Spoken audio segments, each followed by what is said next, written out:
Bonjour et bienvenue dans votre chaîne Evidence TV. Vous êtes dans votre émission P2S. Aujourd'hui, nous recevons Ibrahima Djité, qui est l'ancien maire de la commune de Djobodo, qui est dans le département de Goudomp, dans la région de Sédhiou.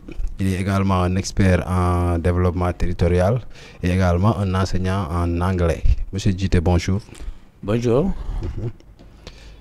Comment allez-vous? Je vais bien. C'est Ibrahima, comme tu l'as dit. Hein. Ok. Je suis expert en développement territorial et des services publics. Ok. Ancien maire de la commune de Djobodo, département de Goudomp, région de Sédhiou. Ok. Ouais. Vous êtes également membre de l'APR. Oui, je suis membre de l'APR. Est-ce que vous pouvez me faire un résumé de votre parcours politique avant d'intégrer le parti du président Macky Sall? Merci beaucoup. Je pense que, comme je te l'avais dit, je suis enseignant de formation, un syndicaliste, membre de QSEMS en son temps, cadre d'unité syndicale des enseignants du moyen secondaire. Alors de là, nous avons eu à défendre quand même en 2012, dans le cadre de l'accession du président Macky Sall au pouvoir, et on a adhéré à l'APR, Alliance pour la République, et à côté de ce parti, la population m'a fait confiance. Mais auparavant, j'avais un mouvement qui s'est dénommé Impact Mouvement pour la promotion de l'émergence citoyenne, qui a servi, qui a guidé mes pas en dehors, au-delà même du syndicalisme, et qui m'a fait engager auprès de la population. Dans ça, j'ai été élu maire en 2014, mandat que je n'ai pas pu remplir en 2022. Et depuis lors, j'ai refait mon cursus pour refaire mon profil en tant que spécialiste en gouvernance territoriale, services publics, mais aussi développement communautaire, sujet qui me passionne parce que j'ai une conviction là-dessus. Mais comment appréciez-vous l'élection du président Diomaye Faye à la tête du pays? Je pense que l'élection de 2024 a été une élection de référence. Une élection de référence en ce sens que les périodes préélectorales qui ont précédé l'élection de Diomaye, son excellence, c'était des périodes très difficiles et très dures, tant sur le plan de la quiétude des Sénégalais, mais aussi de la stabilité, parce que au Sénégal, les élections ont connu des hauts et des bas, mais celle-ci a vraiment fait peur à un certain moment. Alors, si compte tenu de ça, pendant 2021 jusqu'à 2024, pendant presque 3 ans, un combat farouche, opposé, l'opposition incarnée par Ousmane Sonko et le pouvoir incarné par le président Macky Sall et la majorité présidentielle. Alors, après toute cette péripétie, si les gens se retrouvent avec un score fleuve sans appel à l'allure d'un référendum, ça a été une surprise d'une part. Pourquoi surprise? Parce que les acteurs politiques, dans leur entièreté, pensaient que une élection ne peut jamais être gagnée par le pouvoir même, notamment, surtout par l'élection, et incarnée par des gens qu'on prenait comme des novices politiques, comme des nains politiques. Surprise, non, parce que tout le monde se rendait compte qu'avant même les élections présidentielles, les 2 élections qui ont précédé, le PASTEF, à travers le Yewwi Askan Wi, s'est fortement fortifié en termes de présence des élus sur l'étendue du territoire. Decan disait même que les élections de députation ont failli être gagnés par eux et ils ont amené le pouvoir en ballotage défavorable. Au point que le pouvoir s'est servi de camp des membres ou bien des partis de la coalition pour maintenir le gap au niveau de l'Assemblée nationale. Et d'ailleurs, c'est ce qui explique des députés des partis qui sont sortis des élections pour rejoindre la majorité présidentielle. L'un dans l'autre, la majorité des Sénégalais se sont prononcés en montrant aux politiques que malgré ce que vous pensez, malgré ce que vous pensez, le peuple sénégalais, en sa majorité, est en avance sur les politiques à bien des égards. Alors, c'est ce qui me fait dire que son élection, si c'est pris sous cet angle-là, doit faire l'objet d'une référence politique, tant pour les acteurs politiques, mais aussi pour les acteurs non politiques, parce que personne ne peut se prévaloir. Mais vous avez une vision différente des apéristes. Oui, la vision différente des apéristes, pas la majorité des apéristes. Vous savez, la communication politique, parfois, se fait autour des questions qui ne sont pas essentielles. Mais ce qui est constant et ce qui relève des analyses, de l'analyse des spécialistes, c'est que le peuple sénégalais a donné une leçon à la classe politique. Le peuple sénégalais s'est déterminé pour montrer la voie à suivre. Je pense que si les autorités actuelles comprennent cela, ils ne vont pas entrer dans les mêmes travers que le défunt pouvoir. Politique, oui, mais développement, l'équilibre sociétal. Quand je parle de l'équilibre sociétal, c'est quoi? C'est de gouverner le pays comme la population aurait souhaité. Vous savez qu'à un certain moment, la majorité des Sénégalais n'étaient pas en phase avec les décisions du président Macky Sall.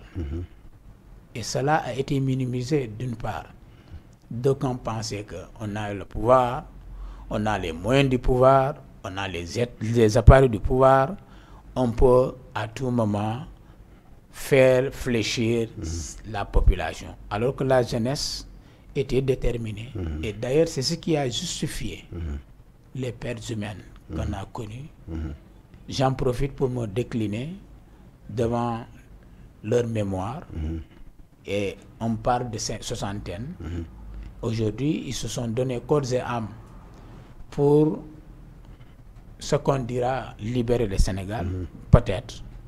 Mais c'est des martyrs qui se sont... Donc vous faites partie de ceux qui prônent la justice pour ces disparus. Oui, pour ces disparus, dans un premier temps, je disais qu'ils méritent d'abord un regard particulier. Et moi, je ne parle pas d'abord de justice, parce que je sais que la justice se fera. Mais je parle plutôt de la reconnaissance. Reconnaissance du pouvoir actuel vis-à-vis de ces hommes-là. J'attendais d'ailleurs, avant même des décisions, des grandes décisions, j'attendais du président de la République, au-delà de prononcer leur nom, de prononcer le devoir de l'État vis-à-vis de ces gens-là, j'attendais que le Sénégal observe 1 à 3 journées de deuil pour rendre un hommage à titre posthume à ces hommes, enfants, garçons et femmes, ces martyrs, qui sont tombés sur le champ de ce qu'on appelle politique. Et sur ça, je suis resté sur ma faim. Et je pense que au-delà de ça, j'attendais que la fête de l'indépendance soit servie comme creusée, de faire passer leurs parents et de leur décorer à titre posthume c'est important. Mais ce qui est sûr que c'est leurs parents vont être indemnisés. Oui, l'indemnisation, c'est l'argent. Il ne fait pas le bonheur. La reconnaissance de la patrie, pour moi, est plus important que l'argent qu'on va donner à ses parents. Quand la patrie sera reconnaissante envers ses fils et filles qui sont tombés sur le champ politique, dont leur seule volonté est de se battre pour la Mais justice. est-ce qu'au temps du pouvoir de Macky Sall, vous êtes sorti une seule fois pour défendre ou pour, comment dirais-je, pour montrer votre indignation par rapport à ces morts?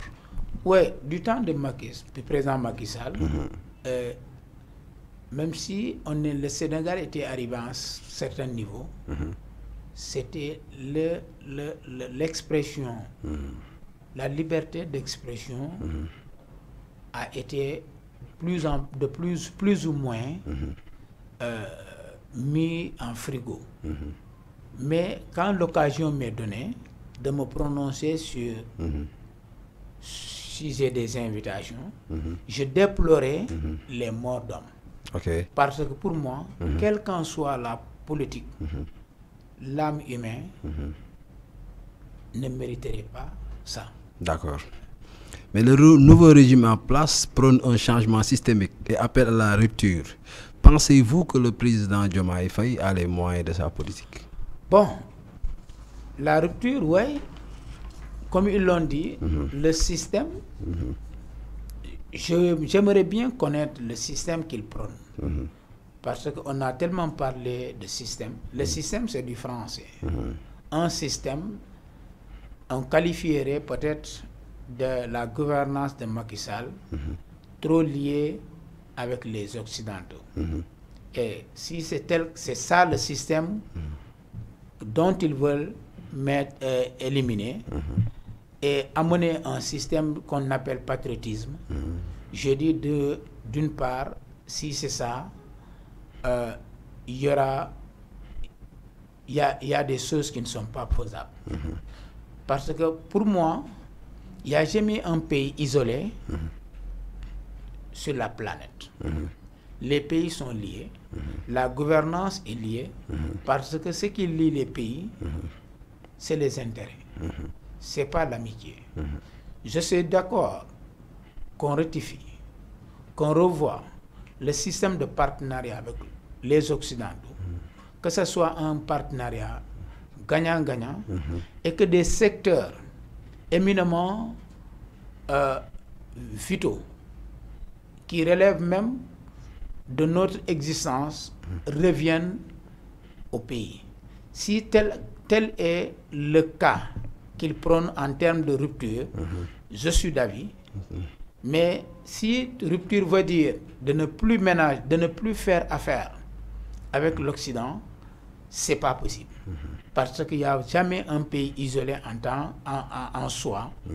Tous les pays ont besoin des autres. Ceci, j'en veux pour preuve l'existence des institutions de Bretton Woods. Mais Ousmane Sonko, il a toujours prôné un partenariat gagnant-gagnant. Oui, mais c'est pour cela que je dis que si c'est un partenariat gagnant-gagnant... La rupture qu'il prône, c'est une rupture où ils veulent que les relations entre le Sénégal, par exemple, avec la France, soient gagnant-gagnant. Mais ça a toujours été gagnant-gagnant. Ouais. Il n'y a jamais eu une relation qui n'a pas été gagnant-gagnant. Maintenant, ce gagnant-gagnant-là, il y a des différences d'intérêts. Vous savez qu'aujourd'hui, le Sénégal, quand il a accepté l'autoroute à péage du temps d'Abdoulaye Wade, il s'attend à des gains. Ce gain peut être estimé insuffisant ou suffisant vis-à-vis par rapport à ce que la France gagne. Si aujourd'hui, avant que Macky Sall ne quitte, s'il a créé de partenariat pour le BRT, pour le TER, il s'attend à un partenariat gagnant-gagnant. Et ce gain peut être insuffisant par rapport à ce que la France gagne. Donc, il n'y a jamais eu d'investissement, de partenariat où le Sénégal ne gagne pas. Maintenant, je suis d'accord qu'on parle d'équilibrer. Équilibrer les relations. Équilibrer les relations, ça veut dire quoi? Trouver des mécanismes de revoir les contrats, trouver des mécanismes de revoir, n'est-ce pas, le partenariat qui permettrait au Sénégal d'en tirer plus de profit. Parce que, bien entendu, si l'Europe a les moyens de venir investir, il investit dans notre territoire. Et notre territoire est en droit de se voir un peu supérieur en termes de gains. Si tel est le discours prôné par le nouveau pouvoir, moi j'adhère totalement. Et je suis d'accord que... Mais qu'en pensez-vous de la façon de faire du président Diomaye Faye, qui, dès ses débuts, au lieu d'aller rendre visite à la France, il s'est empressé d'aller visiter ses pays voisins? Oui, je dis que à ce niveau, il est dans ses logiques de promesses de campagne. Rappelez-vous, ils ont plutôt parlé de l'africanité. Le panafricanisme. Le panafricanisme. Et sur ça, il ne peut ne pas commencer par les pays limitrophes. Et là, je salue le fait qu'il ait commencé par les pays limitrophes parce que nous sommes liés d'abord par la frontière. Et qui dit frontière parle de ressources de part et d'autre. Le pétrole. Et d'ailleurs, c'est la raison pour laquelle j'aurais compris sa première visite en Mauritanie, parce que semble-t-il que le pétrole est à cheval entre la Mauritanie et le Sénégal. C'est une bonne diplomatie économique. C'est une bonne diplomatie de stabilité. C'est une bonne diplomatie de montrer sa volonté dans la dynamique de construction du panafricanisme, de l'unité africaine. Pour autant, j'aurais bien aimé que le président Diomaye, j'aurais bien aimé qu'il identifie les pôles territoires. Avant même de sortir, moi j'attendais qu'il fasse un saut sur l'un des territoires. Je serai à sa place, je montrerai... Vous n'êtes pas à sa place? Donc, c'est ce que je serai à sa place, je montrerai que le Sénégal, les pays limitrophes, l'Afrique et l'Europe. Et sur ça, j'allais réserver ma première sortie au niveau des territoires.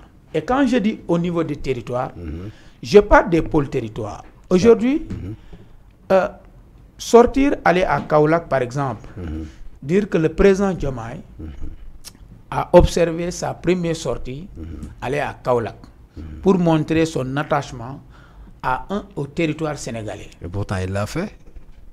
Il est allé à Touba. Oui, je comprends Touba. Je comprends, tu vas voir. Il est allé au Dakar. Il a été au Dakar. Ouais. Je comprends. J'aurais compris que ces sorties... Peut-être que dans son programme, il va le faire. Oui, j'aurais compris que dans ces sorties, il l'a fait parce que le pouvoir au Sénégal est de deux domaines. Et du domaine spirituel, comme il est du domaine temporel. Et comme lui, il a bénéficié du soutien temporel, le soutien spirituel n'est pas à négliger. Et d'ailleurs, c'est ce que j'ai compris quand il a observé cette sortie à Touba, Tivaouane, chez la famille omarienne, à Poponguine, je crois, et c'est les chrétiens. Donc, je comprends. Mais ce dont je parle va au-delà de ces visites-là. Ce dont je parle son attachement, n'est-ce pas, au territoire. Parce que pour moi, un pays, c'est le territoire. Le spirituel est important. Le temporel est important. Mais le temporel se trouve dans les territoires. Aujourd'hui, ce plébiscite fait à son endroit, fait à l'endroit de Yewwi Askan Wi, fait à l'endroit de PASTEF, ce sont les territoires qui ont soutenu. ce serait vraiment génial qu'il y ait cette sortie pour moi, histoire de montrer aux Sénégalais, Diomaye président, qui vient de zone rurale, est revenu à réserver la première sortie uniquement pour vous, pour montrer mon attachement au territoire. Cela n'est pas tard. Je ne dis pas que forcément qu'il va le faire, mais cela n'est pas tard. Ce que j'apprécie de sa sortie africaine, je suis tout à fait en phase. Je ne dis pas le contraire, mais j'aurais aimé que peut-être qu'il passe par là. Et l'ouverture avec les autres pays est forcée. On ne peut pas gouverner un pays dans un cadre défini sans pour autant qu'il y ait cette possibilité d'aller-retour. La diplomatie économique va au-delà des frontières. Et tous les pays susceptibles de porter l'intérêt du Sénégal doivent faire l'objet de partenariats.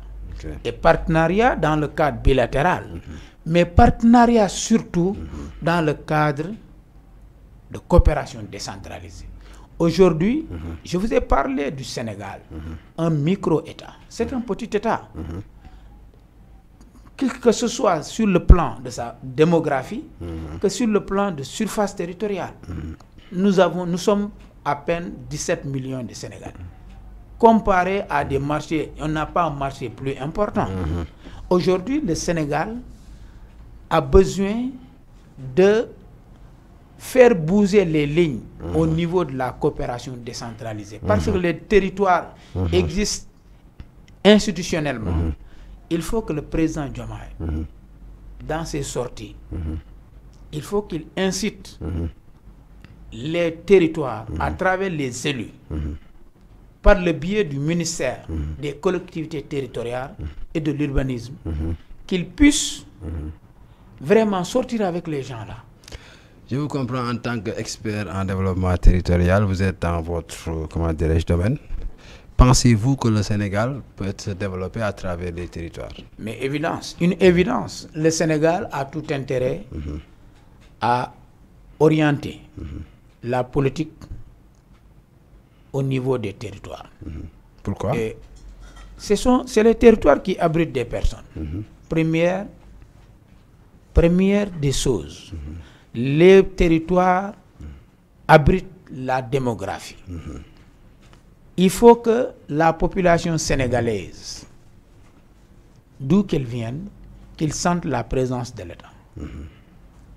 Et cela est beaucoup plus important pour atteindre le développement. Mais comment pensez-vous, ou je veux dire, quelle méthode peut-on faire pour développer? C'est ce que je suis en train de te dire. Territoires. Je te dis qu'il faut d'abord, je te dis que la population, et cette population-là, il faut les fixer. Il faut d'abord fixer la population. Comment fixer la population? C'est à travers les territoires.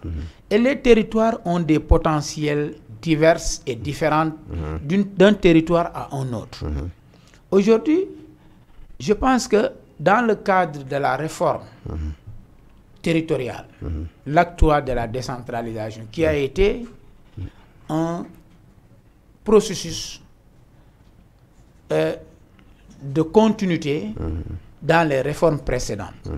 Je pense que en termes d'institutionnalisation, les territoires sont d'égale dignité parce que on a deux ordres de collectivités territoriales. On a les communes, on a les départements. Ça, c'est bon. Je pense qu'en termes de création de pôles, il y a au moins, si je ne m'abuse pas, il y a 7 pôles. Si vous prenez le pôle Casamance, pôle économique de Casamance, dont le siège serait à Ziguinchor, je pense bien, et qui a des potentiels agricoles, arboricoles, très importants. Aujourd'hui, aller à Ziguinchor, on parle de la rotation de Aline Sitoé Diatta, de Adjen et Djambon. On parle de l'aéroport. On parle des bus. Mais aujourd'hui, si l'État travaille à renforcer, n'est-ce pas, la trans-orientale, que moi j'appelle, en termes de train express rapide, ce serait un moyen de créer un réseau économique. Parce que la Casamance, il faut entretenir l'arboriculture. Par exemple, l'anacarde. Vous allez à Ziguinchor, vous avez l'impression que tout tourne autour de l'arboriculture, les Indiens. Alors, je dis qu'aujourd'hui, les moyens de développer sont là. Il faut partir de l'existant. Tout n'est pas mauvais. Ces territoires-là, qui ont des économies diverses, qui ont des profils économiques à valoriser, à conserver, mais à appuyer, il faut le faire. Vous allez à Kaolack, c'est le cas avec l'arachide, avec l'agriculture commerciale, même vivrière. Donc, je pense qu'il faut que ces pôles territoires-là fassent l'objet de diagnostic, identification, fassent l'objet, j'allais même dire, de rencontres interministérielles. Comment fixer les jeunes dans ces territoires? C'est ce que je suis en train de vous dire, que les territoires ont des potentialités. Il faut les valoriser.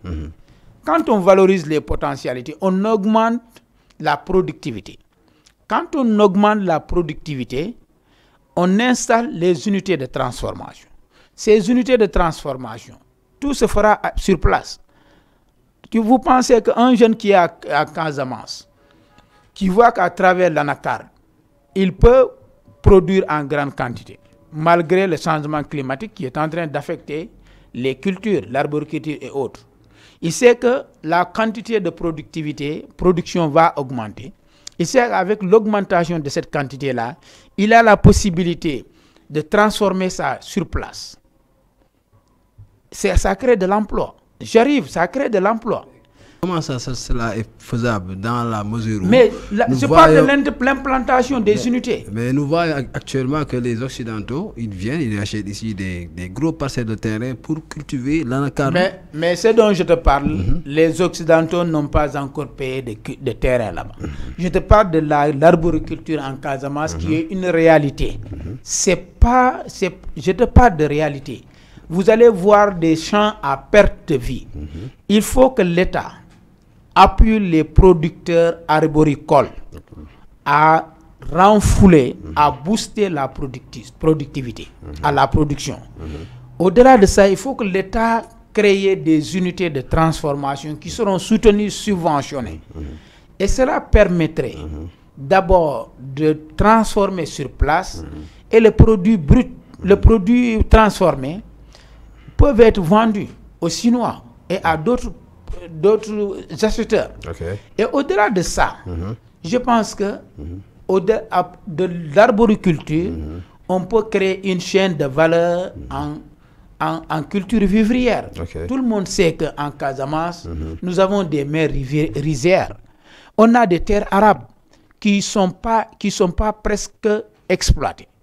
Alors, il faut que les programmes comme PRODAC, qui ont fait l'objet de beaucoup de mouvements dans la gouvernance de Macky Sall, président Macky Sall. Il faut que l'État fasse l'audit exhaustif, voir qu'est-ce qui est bon. Qu'est-ce qui est bon d'abord, qu'est-ce qui n'a pas marché. Ce qui est bon, c'est des acquis, il faut les conserver. Ce qui n'a pas marché, il faut que l'État transforme ça en potentialité. Il faut également que vous écriviez au chef de l'État pour lui donner votre point de vue vis-à-vis du développement territorial, je veux dire. Là, on va le faire, mais nous attendons aussi du pouvoir public. Parce que le pouvoir public, ce n'est pas le chef de l'État seulement. Le pouvoir public, c'est le Premier ministre. Le pouvoir public, c'est le gouvernement du Sénégal. Et ce gouvernement du Sénégal est incarné par l'homme que tout le monde le respecte. Pensez qu'il a une vision claire du développement. Pensez que c'est un homme qui peut porter la chance aux Sénégalais. Nous voulons le voir dans cette façon managériale, qu'il ne soit pas fusé sur des aspects dont il pense Parce que le Sénégal a des cadres. Le Sénégal a des experts, des expertises. Il faut que le Premier ministre soit accessible. Il doit être un Premier ministre très accessible. Deuxièmement, ces ministres doivent être aussi accessibles. Aujourd'hui, le président Diomaye a des orientations à donner, mais le Premier ministre est l'exécutant. Et dans l'exécution de ces orientations... Je veux dire que parmi ces orientations, on va un peu décaler. Il y a ce qu'on appelle le dialogue national qui s'ouvre demain. Ouais. Et la question de la réforme judiciaire est agitée. Quelle appréciation avez-vous par Mais rapport à avant de cela? parler de ça, vous me laissez terminer avec cette question du développement territorial. Développement. Parce que c'est, pour moi, dialogue c'est bon, mais on dialogue autour de quelque chose. Le potentiel. Les réformes et le potentiel. de la justice, c'est pas quelque chose. Le potentiel économique du Sénégal est là. Nous sommes des terres arabes, des terres cultivables qui doivent être cultivées. Avant de parler des réformes, comme on est dans le développement, on parle de l'agriculture. C'est un des pans du développement. Vous me demandez ici tout de suite comment fixer les jeunes. Et je vous ai expliqué qu'en Casamance, actuellement, il y a des Occidentaux qui exploitent l'anacarde. Oui, tu me l'as dit, mais en je t'ai quantité. dit... Oui, ils ne font qu'acheter. Ouais. Ils sont dans la phase commercialisation. Okay. Mais moi, je parle plutôt parce de la majeure partie des jeunes, ils viennent à Dakar, ils sont à l'université Cheikh Anta Diop. Oui, moi, je suis d'accord. Si vous me laissez les terminer, études que de cultiver leur champ. Si vous me laissez terminer, vous allez comprendre un peu. Moi, je parle de la production à la transformation, à la création de chaînes de valeur. Et la production de l'anacarde, la transformation, fait circuler l'argent. Ça crée de plus-value. Et cela peut être déversé dans l'agriculture. C'est ce que je suis en train de vous dire. Mais l'un dans l'autre, je dis que le Premier ministre doit être accessible.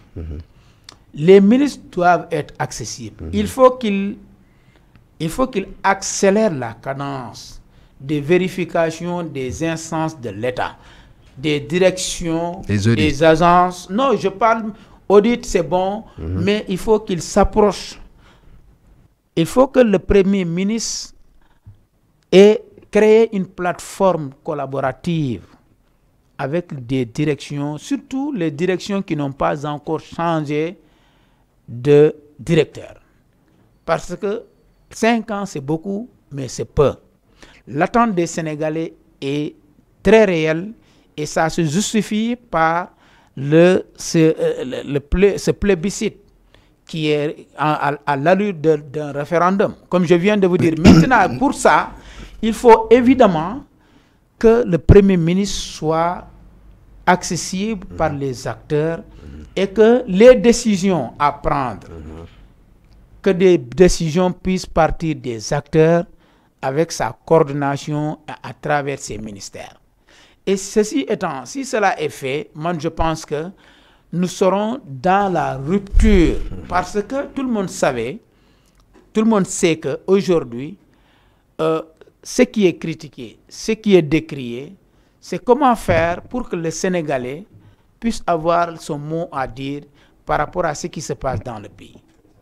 Et cela, c'est l'inverse de la politique de l'État à la base. C'est la politique de la base vers le haut. Et cela passe forcément à l'inclusion, à la collaboration inclusive qui se fera à travers, j'ai bien aimé la plateforme Djubanti. C'est bon, mais faudrait-il que cette plateforme-là puisse prendre en charge. Vous êtes en train de donner des conseils au régime en place. Non, je parce donne des orientations. Parce que vous disiez tantôt que vous leur avez donné 100 jours de grâce. Donc, je pense que plutôt il faut attendre que ces 100 jours puissent terminer pour donner ce que j'ai dit, note en rien les périodes de grâce qu'on doit donner à un gouvernant. Ça, c'est une réalité, que ce soit en Afrique, en Europe. Un pouvoir, c'est un pouvoir. Qu'il soit initié ou non initié, quand une équipe accède au pouvoir, surtout à la tête d'un pays, il est tout à fait obligatoire, loisible, de leur donner des périodes de grâce. Cette période de grâce a une teneur. C'est quoi d'abord? C'est la maîtrise d'État. C'est la maîtrise des pans de l'État. C'est avoir l'État dans sa main. Quand je dis avoir l'État dans sa main, c'est pouvoir comprendre comment telle ou telle chose fonctionne réellement. Comment ça se passe? Les distributions des devises, le fonctionnement, tout ça, il faut leur donner ce temps-là. Mais de leur laisser d'imprimer leur marque de gouvernance. Ne pensez-vous pas que ce dialogue initié pour ce 28 mai est une façon de rompre avec les manières de faire de l'ancien régime? Mais dialogue, parce qu'on parle de réforme judiciaire. Oui, mais dialogue est important. Je sais que sur le fond, les parties, les aspects sur lesquels Diomaye et Sonko...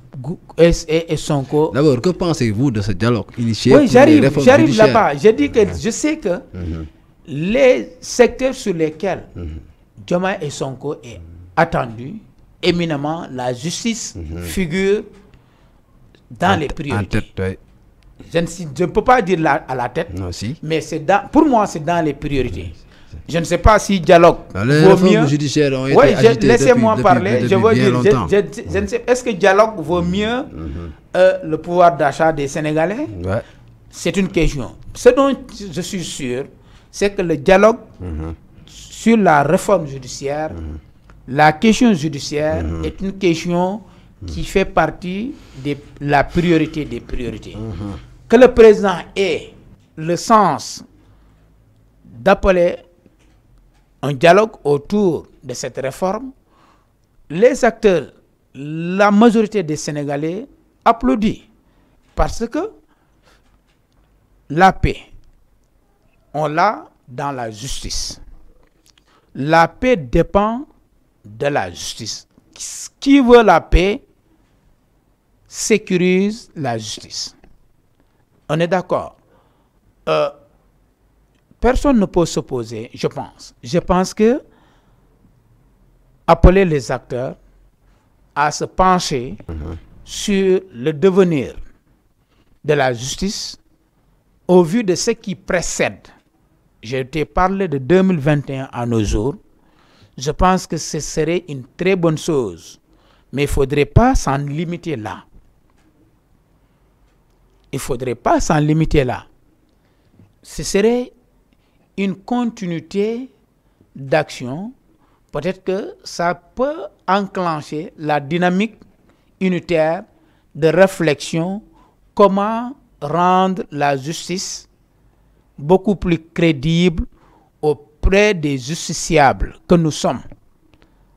Comment renforcer la crédibilité de la justice. Indépendant la justice. L'indépendance est dans le renforcement de leur crédibilité. Ouais. Alors, s'ils sont crédibles, c'est parce qu'ils sont indépendants. Ouais. Et l'indépendance, c'est un mot, mais ça doit être une pratique. Et si aujourd'hui, ils ont eu le temps de réfléchir là-dessus et tirer des conclusions, ce serait une bonne chose. Donc vous êtes pour le dialogue? Bien sûr. Ouais. Et vous êtes invité? Je n'ai pas été invité. Si je suis invité, je partirai. Pourquoi pas? Je suis Sénégalais qui a un certain point de vue par rapport à cette question éminemment importante et qui relève même de notre comment vouloir vivre ensemble. Parce que sans la paix, on ne peut pas vivre. Et je dis que la préservation de la paix passe d'abord par la justice. Et s'ils mettent en avant les garde-fous de cette justice-là, ça ne ferait que bénéfique pour le Sénégal. Ça, c'est sûr. Là, j'adhère franchement à 100%. Okay. Ouais. Parlons un peu de l'APR. Parce que je dirais en gros du Benno Bokk Yakaar qui est actuellement secoué par une crise de leadership avec un Amadou Ba qui est impopulaire. Quelle est votre position par rapport à ça? Bon, vous savez que le pouvoir, c'est le pouvoir. Ouais. Comme on dit en Wolof, pouvoir dafa neex. savez, jusqu'à la veille du 24, et personne n'aurait pensé ce silence. D'abord, nous sommes secoués par un silence. L'APR est secoué par un silence indescriptible. Personne ne peut savoir exactement qu'est-ce qui se passe réellement.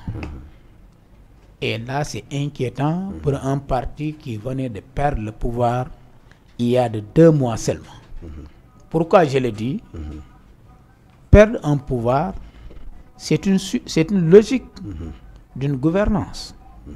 Pour autant, ça ne doit pas permettre à un parti qui a gouverné pendant 12 ans de se confiner dans ce mythisme-là. Comme si il ne peut plus ressusciter de ses cendres. Mais cela aussi s'explique par le fait que ce parti-là n'a jamais eu le temps de s'organiser. Il n'y a jamais eu d'organisation réelle du parti. Le parti était... êtes toujours dans la paire. Je te dis que... Oui, je vais te répondre à la fin. Mais je dis que le parti-là n'a jamais eu le temps de s'organiser, de renouveler ses instances et d'avoir des instances existantes et viables et qui prépareraient même le départ de Macky Sall. Parce que le parti était à l'image de Macky Sall. Malheureusement, pour le parti, Macky Sall a toujours gouverné ce parti comme si il est la personne indispensable. Et voilà que nous sommes rattrapés par rapport à ça. Et à la suite, avant les élections, tout ce qu'on a connu en phase de choix de candidature, avec des sorties ça et là, pour décrier, de qu'on pensait que ça n'a jamais été un processus démocratique, Amadou Ba n'a aucune légitimité pour d'aucuns, pour d'autres, il peut bien incarner. Et c'est dans ce ton-là de division que nous avons été aux élections. Et la même chose continue présentement. On ne peut pas te dire exactement qui pour incarner le leadership de l'APR. Je sais une chose. Amadou Ba candidat, Amadou Ba chef de l'opposition parce que c'est le deuxième. Je ne sais pas qu'est-ce qu'il a dans sa tête. Mais son avenir politique... Mais Amadou Ba chef de l'opposition, quel parti va le porter? C'est l'APR. C'est ce que je suis en train de dire. Je dis Amadou Ba chef de l'opposition. Je ne sais pas qu'est-ce qu'il mijote dans sa tête. Mais il a tout intérêt à prendre ses responsabilités par rapport à son avenir politique. S'il veut le conserver dans l'APR, évidemment, il va falloir que lui, en tant que candidat perdant, sortant, qu'il ait pris soin sur lui de convoquer une rencontre. D'abord de la coalition Benno Bokk Yakaar, que les gens se parlent à visage découvert, parler face à face. Ceux qui sont prêts à rester, restent. Ceux qui veulent partir, partent. Et progressivement, il descend vers l'APR et voir son décret d'acceptabilité. Parce que c'est important. Jusqu'à quel niveau Amadou est accepté dans l'APR.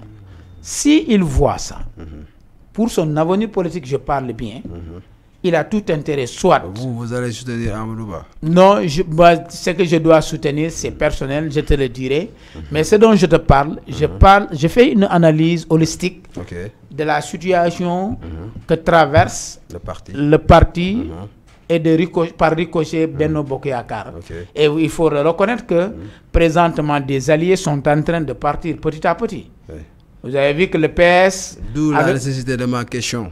À ce rythme, est-ce qu'on peut s'attendre à une scission de l'APR ou à une dislocation du Benno Bokk Yakaar? Bon, la scission de l'APR, je ne pense pas. Mais dislocation de Benno Bokk Yakaar, c'est déjà acté depuis. Vous le savez autant que moi, que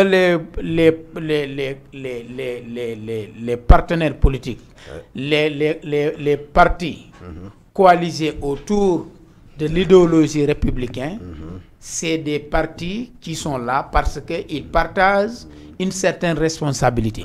Responsabilité en termes de postes, responsabilité en termes de revenus, dont le parti au pouvoir est censé de les fournir pour les maintenir aux côtés d'eux.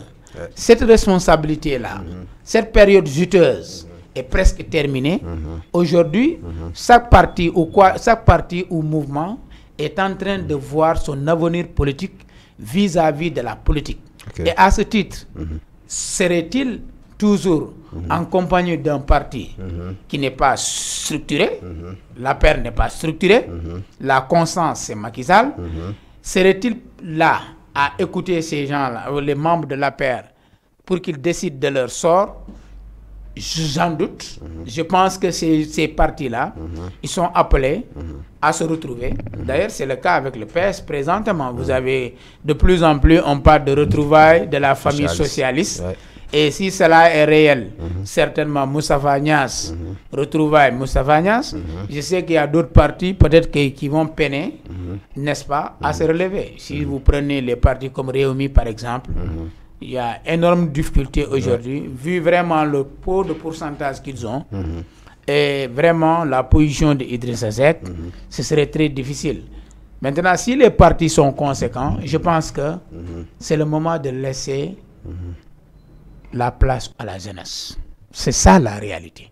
S'ils le font avec de nouveaux discours, avec de nouvelles orientations, notamment allant dans le sens du patriotisme, allant dans le sens de l'intégration africaine, le panafricanisme, allant dans le sens de Sénégal, l'Afrique d'abord, l'Europe, les partenaires extérieurs après, je pense qu'ils auront mille chances de rebondir. Mais sans cela, je ne vois pas, parce que ce PASTEF, je veux parler de Yewwi, ils ont ratissé très large, il faut le reconnaître. Ils sont dans les derniers retranchements des électeurs, dans les fins fonds des territoires, dans l'histoire politique du Sénégal. Ce qui s'est passé réellement, le don de sang, de soi, c'est réel avec ce PASTEF. Vous allez voir des gens qui cotisent pour accompagner un processus, un militant politique. C'est une première. C'est une première. Et quand les gens sont à ce niveau d'engagement, c'est pas demain la veille que cet engagement-là sera effrité. Malheureusement, le temps qui nous a été donné est fini. Je vais simplement vous poser ma dernière question. Merci. Le président Diomaye a fait honneur à votre département de Goudomp en nommant pour la première fois un ministre issu de cette localité. Selon vous, quel peut être l'impact de la nomination de Olivier Boucal en tant que ministre de la fonction publique et du renouveau pour votre département? Mais nous félicitons le leader politique de Goudomp Debout, Olivier Boucal, il faut le dire, c'est quelqu'un qui a son mouvement. Quand j'étais maire, il se battait avec son mouvement.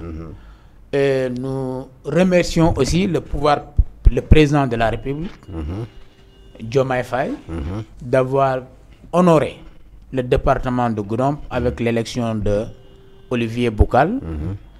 Et pour la première fois, Goudomp, en tant qu'entité administrative, vient d'avoir un ministre. Impact réellement, parce que ça va impacter sur le comportement de la jeunesse. Ça va faire naître une prise de confiance et de conscience que ta provenance en tant qu'humain n'est pas important. C'est ce que tu vas faire de toi, de soi, qui serait ton futur demain.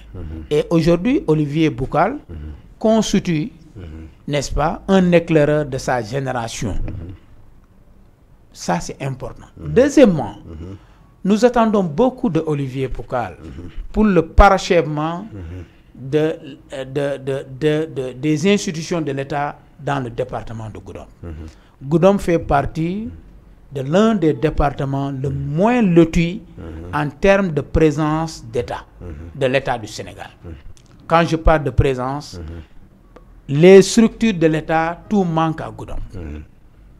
Nous osons croire que cette nomination est un signal fort à l'endroit des Goudompois que dorénavant, l'État sera présent à travers ces structures.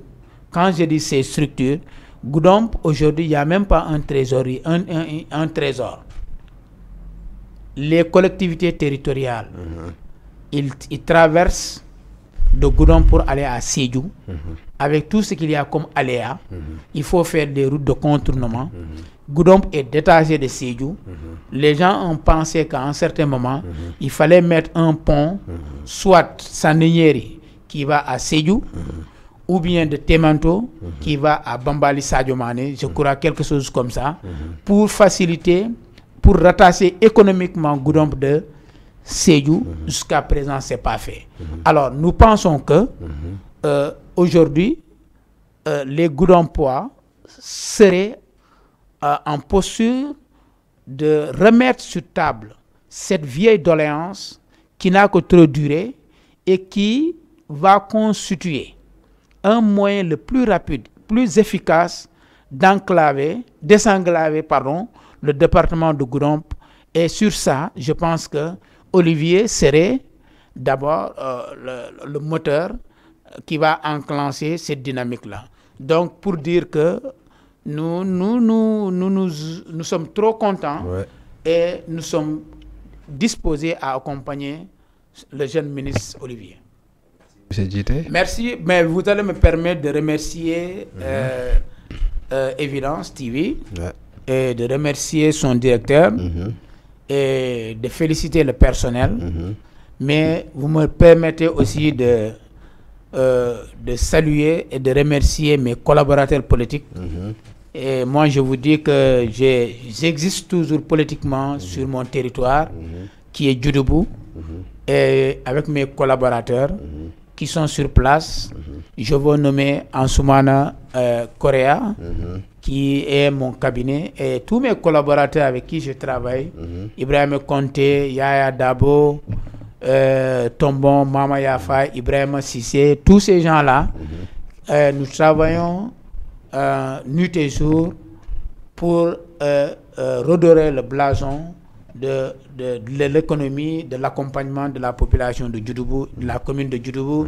Et nous travaillons sur un projet politique très important. Peut-être que dans l'avenir, nous passerons ici pour l'avouer. Je vous remercie. Merci à vous.